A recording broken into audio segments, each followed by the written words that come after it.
നമസ്തേ. 2024 വയനാട്ടിൽ നടന്ന KPCC നേതൃത്വ ക്യാമ്പ് സമയത്തെ ചിത്രമാണിത്. അല്ലാതെ പോക്കി മുഖ്യമന്ത്രിയായി കഴിഞ്ഞുള്ളതല്ല. ഇനി അങ്ങേര് ഇങ്ങനെ കാണിച്ചാലും ഒരു തേങ്ങയുമില്ല.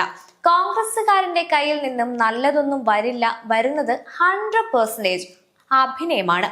ഓപ്പറേഷൻ തുഫാറിനെ പറ്റി പലരും പൊക്കിയടിക്കുന്നതും കണ്ടു. കഴിഞ്ഞ വർഷം വിസ്ഡം ടീമിനെ സമ്മേളനം കണ്ടിരുന്നുവെങ്കിൽ സംഗതി മനസ്സിലാവുമായിരുന്നു.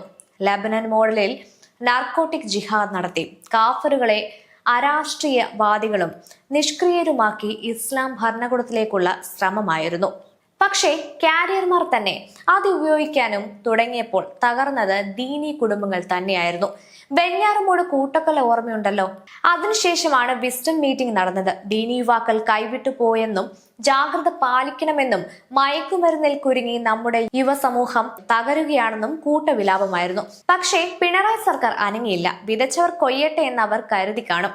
കൈവിട്ടു പോകുന്ന ദീനി യുവാക്കളെ തിരികെ പിടിക്കാനുള്ള ശ്രമമാണ് ഇപ്പോൾ നടക്കുന്ന തുഫാൻ അറസ്റ്റ്.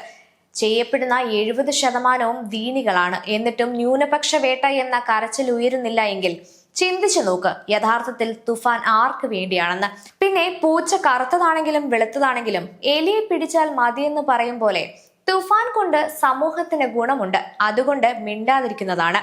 കമ്മികൾ കള്ളന്മാരാണെങ്കിൽ കൊങ്ങികൾ ലോക ഉഡായിപ്പാണ്. ഒരിക്കലും വിശ്വസിക്കരുത്.